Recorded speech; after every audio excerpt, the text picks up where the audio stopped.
In the heart of medieval England, in a quiet little village, two strange children suddenly appeared. Their skin was green, their language unknown, and their story completely unbelievable. This is the unsolved mystery of the Green Children of Woolpit. The story begins in the 12th century, during the reign of King Stephen or perhaps King Henry II. Records aren't clear. In Suffolk, near the village of Woolpit, villagers were working in the fields when they stumbled upon something extraordinary: a young boy and a young girl, wandering and confused. Their clothes were unlike anything the villagers had ever seen.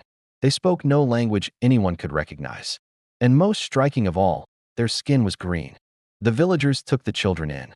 At first, they refused all food. Days passed, and they grew weaker. But finally, when they were shown freshly picked beans, they devoured them ravenously. It was the only food they seemed to recognize. The children were baptized and cared for. But tragedy struck. Shortly after, the boy grew ill and died. The girl, however, survived. Over time, she adapted, learning English and eventually integrating into village life. And as she did, her green skin gradually faded until it looked normal. She even took work in the household of a knight and was said to live a long life. Though reports suggest she was considered somewhat loose or unruly in her behavior by the standards of the time. When she could finally communicate in English, the girl revealed something astonishing. She claimed she and her brother came from a place she called St. Martin's Land. It was a world where everything was green, bathed in perpetual twilight.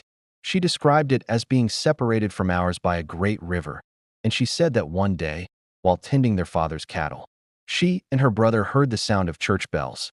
They followed the sound, and somehow found themselves in Woolpit. So who were the Green Children? Historians and folklorists have debated the mystery for centuries. Some believe the story was an allegory, perhaps symbolizing immigrant children who arrived speaking a foreign language, malnourished and sick, giving their skin a greenish pallor. Others suggest a medical explanation, like a condition called chlorosis, an iron deficiency disease that can cause a green tint to the skin. But then, there are the stranger theories. Some suggest the children may have stumbled from a hidden underground world. Others wonder if it was a story of visitors from another planet, or even travelers from a parallel dimension. We may never know the truth. The story of the Green Children of Woolpit remains one of the most peculiar mysteries in English folklore. Were they simply lost children, their story exaggerated over time? Or was it something far stranger, something that challenges our understanding of history, and maybe even reality itself? The mystery remains unsolved, and the question is left for you to decide. Who were the Green Children of Woolpit?